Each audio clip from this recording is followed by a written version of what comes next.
are kings of the Cape Cod Baseball League.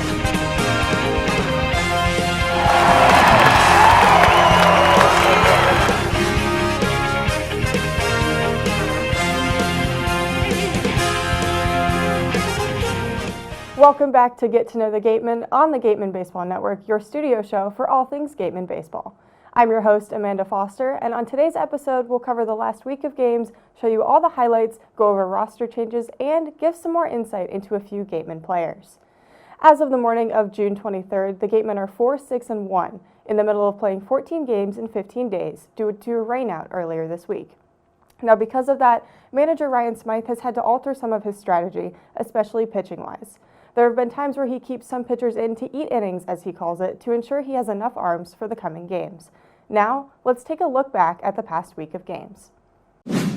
Sunday saw the Gatemen head to Chatham to take on the Anglers. The long-awaited debut of Nick McLean, the third McLean brother to join the Gatemen, didn't disappoint as he crushed a home run in his second at-bat. Bobby Bozer joined him, also hitting his first home run of the year, but the Gatemen fell 7-4. Father's Day was a tense one as the Gatemen were no-hit through 6 innings against the Bourne Braves. They trailed by 5 runs until the 7th inning, where a string of walks, stolen bases, and hits brought in 2 runs for the home team.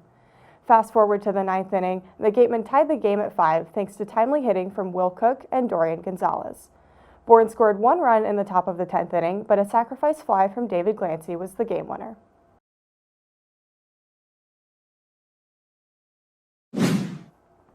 The next day, the Gatemen once again rallied late to avoid a loss, but ended in a 4-4 tie against the Brewster Whitecaps.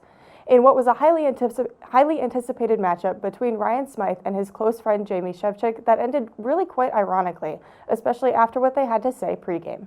Check it out. Here on a special edition of the Manager's Show, joined by Coach Smythe and Coach Shevchik of Wareham and Brewster, respectively, and there's a lot of history between you two. Coaching at Danbury, obviously coaching here at Brewster, coaching at Keystone. So just what's it been like coaching? You've been on the same side of the field up until today. What's it like knowing that you're going to be on opposite sides? Coach Smythe, I'll start with you. It's definitely different. It's been 13, 14 years in the same dugout. I think actually this summer, the last 2 weeks is probably the least amount that we've talked in a long time. So yeah, it's been different, but it's been a good experience for me. And Coach Shevchik, and the same. It's been weird. It's almost like I've just become used to Ryan being around and in the dugout, and it was an adjustment for me. I mean, I showed up to Brewster this year with an entirely new staff and have to try to figure out how to run the lawnmower and do the lines and do everything else and run the offense. But it's been different. It's been a little bit of an adjustment, but obviously super proud of Ryan of getting the opportunity to be there. Oh, and you mentioned it. You two won 2 championships here at Brewster. So what was it like coaching together? It was awesome. A big part of the success that we've had here in Brewster, is because of Ryan and the other coaches that we've had. So I want them to obviously be successful in Wareham, not today, but and maybe not at the end, but certainly throughout the course of the year for sure. And then what was it like for you coaching here?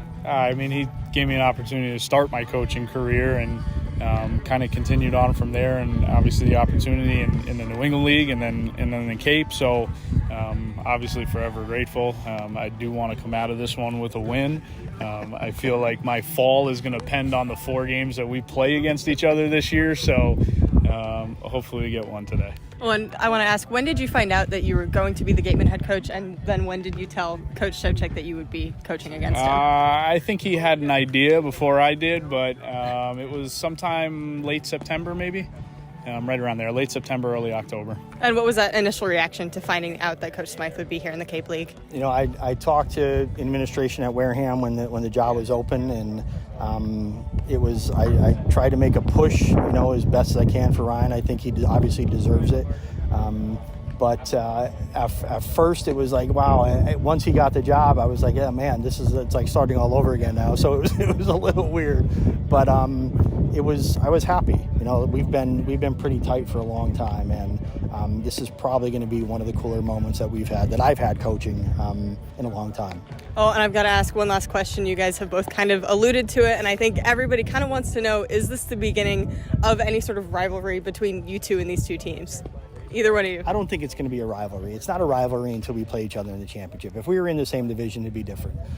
Then there'd be a lot more gamesmanship going on and maybe some sabotage along the way. And I'd do everything in my power to try to win at all costs. But you guys being in the other division, it's a little bit different. It won't be a rivalry until we see each other at the end. Anything to add? I agree with that. Same thing. It'd be really cool to be the last two teams at the end. So. All right. Great. Thank you guys so much. Thanks, man. However, the next 3 games wouldn't be as successful for the Gatemen, losing to the Hyannis Harbor Hawks 4-3, the Falmouth Commodores 12-2, and to the YD Red Sox 6-5.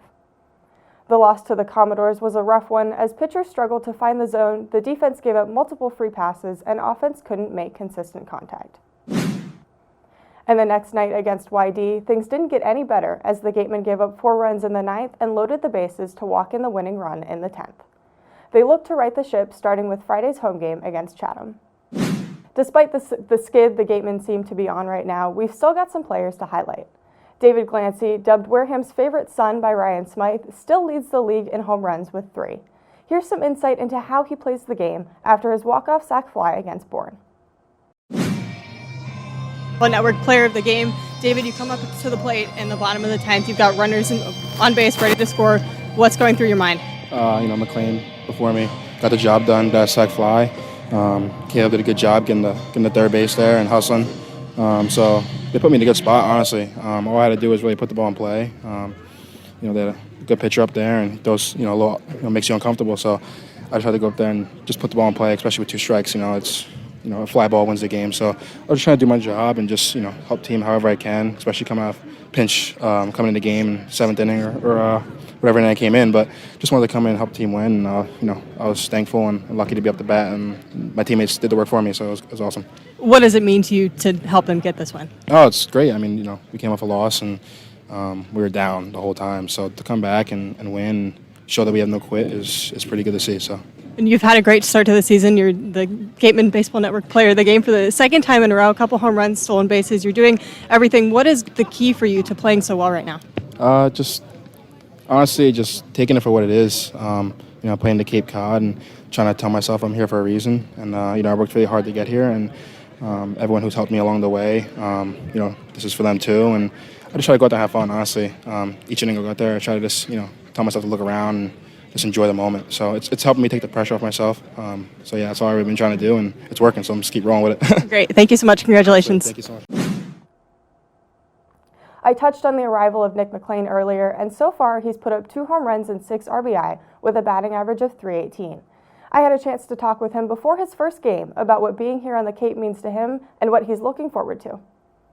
I'm here with Nick McLean, one of our newest arrivals. And Nick, my first question I got to ask, your older brother Matt played for the Gatemen. He's playing with the Cincinnati Reds now, having a phenomenal start to his career. But have you guys talked about what it's like being here playing on the Cape League? Yeah, so actually when he played here, it was a different coach, but he loved it out here. It was a really good experience for him. And he struggled his freshman year, came out here and kind of turned it around and figured things out. So obviously he said the same thing. It's a good learning experience out here. Has he given you any advice about playing out here?